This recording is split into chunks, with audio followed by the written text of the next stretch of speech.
Assalamualaikum warahmatullahi wabarakatuh. Perkenalkan, saya Aprinol Amril SE MPD CHC. Tapi teman-teman boleh manggil saya dengan panggilan Rino saja. Saya berdomisili di Jakarta Timur, tepatnya di Pasar Rebo. Pekerjaan saya tidak pada satu pekerjaan. Saya juga sebagai seorang konsultan keluarga.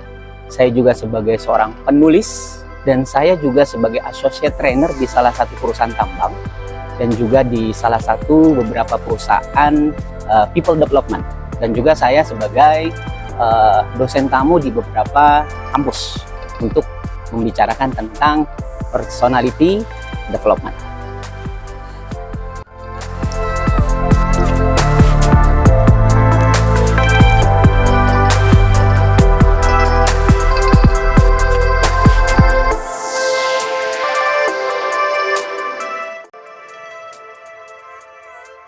Saya sudah menulis 6 buah buku.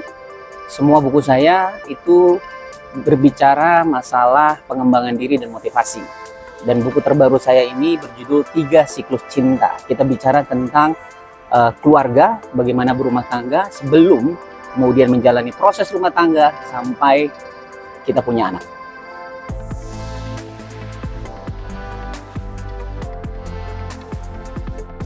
Alhamdulillah, pernikahan saya sudah jalan 21 tahun dan saya menikah pada saat itu usia 24 tahun.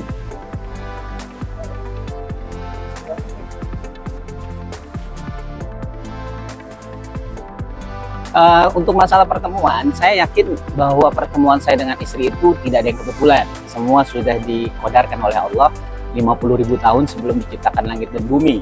Pertemuan saya dengan istri itu karena dia teman SMA. Jadi pada saat kelas 2 SMA kita berteman, ya. Kemudian ada beberapa hal yang membuat kita saling menyukai pada saat itu. Cinta-cinta monyet. Setelah dari SMA baru kita bertemu lagi, maka kita putuskan kita untuk menikah. Begitu pertemuan kita.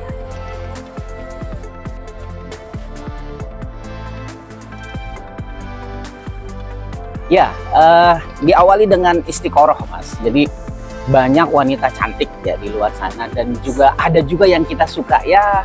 Jadi pertemuan kita itu kita diawali dengan istiqoroh karena memang kita sudah berteman lama dan kita sudah saling tahu nih jeleknya kita, terus kemudian karakternya kita, sehingga istiqoroh itu menghasilkan ketetapan atau mengazamkan saya bahwa ini kayaknya wanita yang tepat nih buat saya. Begitu, Mas.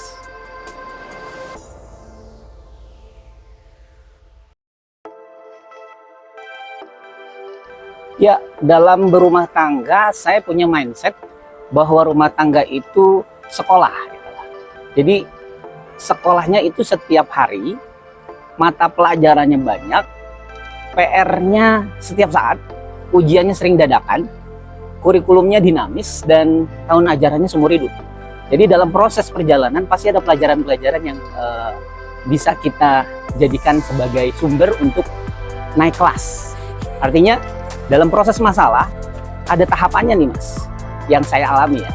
5 tahun pertama itu punya problem yang berbeda. Lalu 5 tahun kedua mulai ada problem-problem yang mungkin lebih besar dibandingin 5 tahun pertama.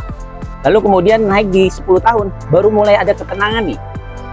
Entah kenapa kita jadi bukan hanya bicara tentang cinta, tapi bicara masa depan anak. Nah, masalah-masalah yang saya hadapi itu biasanya saya menyikapi selalu mencari jalan ke dalam, bukan jalan keluar. Jadi saya lihat setiap masalah yang terjadi dalam rumah tangga, saya melihat ke dalam diri saya, bukan ke istri. Artinya semua mungkin masalahnya timbul dari diri saya sendiri. Makanya dalam proses masalah ada 3 kategori yang saya jadikan pelajaran dalam rumah tangga saya. Yang pertama, masalah itu bisa jadi ujian buat saya. Yang kedua, masalah itu bisa jadi teguran. Yang ketiga, masalah itu bisa jadi hukuman. Jadi kalau misalnya masalah itu jadi ujian, yang namanya ujian nih, Mas, ya. Sekolah, anak ini rajin setiap masuk sekolah, sering ngerjain PR, nurut sama guru. Nah, guru ngeliat nih, ini anak baru kelas 1, saya mau naikin kelas 2 dikasih soal ujian supaya naik kelas. Tapi kalau misalnya masalah bisa jadi teguran, ini anak nggak pernah masuk sekolah, ngelawan guru, disentil tuh sama guru. Kamu gimana mau naik kelas? dikasih teguran. Lalu yang ketiga, itu jadi hukuman. Kenapa? Nggak pernah masuk sekolah, ngelawan guru, bakal kelas, mecahin kaca. Nah, itu dihukum tuh. Jadi saya melihat ke dalam ketika masalah dalam rumah tangga saya, ini ujian saya untuk naik kelas, atau jangan-jangan saya lagi ditegur, atau jangan-jangan saya lagi dihukum sama Allah. Nah, itu yang membuat saya jadi lebih stabil dan menyikapi pasangan dan permasalahan itu jauh lebih enjoy. Kenapa? Karena masalah itu ternyata akan terus ada dalam rumah tangga. Karena ibaratnya masalah itu seperti gelombang. Dia tidak akan bisa kita bendung, tidak bisa kita tahan. Tapi kita bisa belajar untuk berselancar di atas ombak. Artinya masalah bisa kita nikmati dalam rumah tangga. Itu yang saya alami.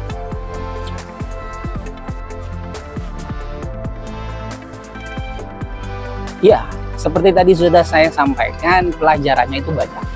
Jadi yang namanya berumah tangga, pelajaran-pelajaran yang saya alami itu antara keinginan dan masalah di dalam rumah tangga itu saling tarik-menarik nih Mas. Jadi ketika orang punya ekspektasi besar, oh saya pengen istri saya begini, pada saat sudah menikah, kok begini gitu. Nah kemudian mencoba untuk lebih bersabar dan mensyukuri. Jadi ketika kita punya problem, melihat istri kita punya kekurangan, maka kuncinya sabar dulu. Sabar, kemudian yang kedua syukuri. Ternyata kita melihat istri kita itu punya sisi yang baik, tapi masalahnya sering kita nggak melihat itu. Jadi pelajarannya adalah ketika dalam berumah tangga, lihat kelebihan, ingatlah selalu kelebihan istri kita dan lupakan kesalahannya. Kemudian ingatlah kesalahan kita dan lupakan kebaikan kita. Itu kuncinya, pelajarannya.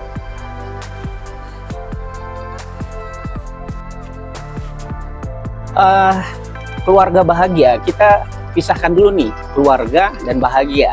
Jadi kalau bicara keluarga itu, ini kita melihat dari sisi hubungan, bukan hanya kepada pasangan, tetapi hubungan kepada orang tua, hubungan kepada pasangan, dan hubungan kepada anak.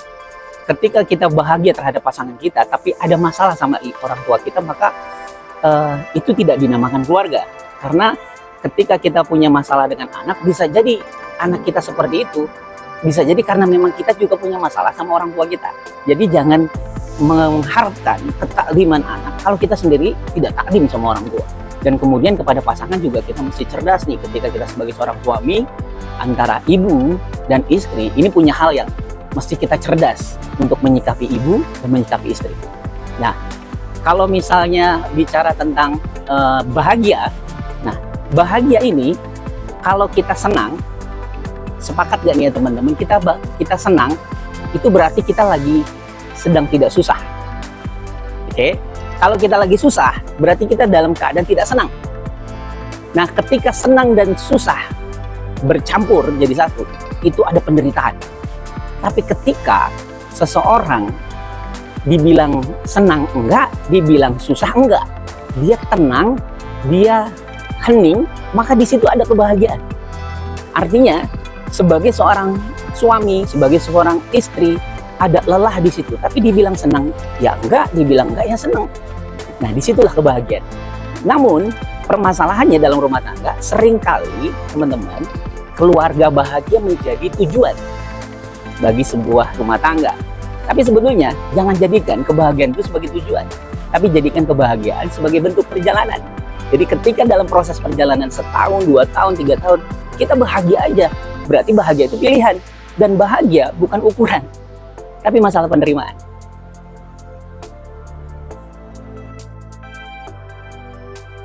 Pesan saya nggak banyak-banyak ya. Jadi sebelum teman-teman menikah, itu coba untuk melakukan proses hitungan matematika cinta. Ya, matematika cinta itu gini, 1 itu ibarat agama, ibadahnya gitu. Dan ketika mau mencari pasangan, cari ibadahnya, agamanya, karena nilainya 1. Kalau dia ditambah dengan paras, cantik, dan gantengnya, itu ditambah 0. Jadi nilai pasangan kita jadi 10. Kemudian ketika keturunannya baik, itu ditambah lagi 0. Jadi 100. Kemudian kaya, uangnya banyak, itu tambah lagi 0, jadi 1000, nilainya besar. Tapi kalau kita kehilangan yang satu ini, hilang satu, maka semuanya nol. Jadi teman-teman, fokuslah kepada sisi agama dan ibadahnya ketika Anda mau menikah. Karena effortnya akan lebih ringan dibandingkan yang satu ini nggak ada. Itu aja pesannya. Keberhasilan dan kesuksesan dalam rumah tangga nggak ada yang instan. Semua harus melalui proses. Hasil akhir biarkan menjadi misteri ilahi, yang jelas nikmati, rasakan, dan tetap terus berusaha di dalam proses itu berjalan.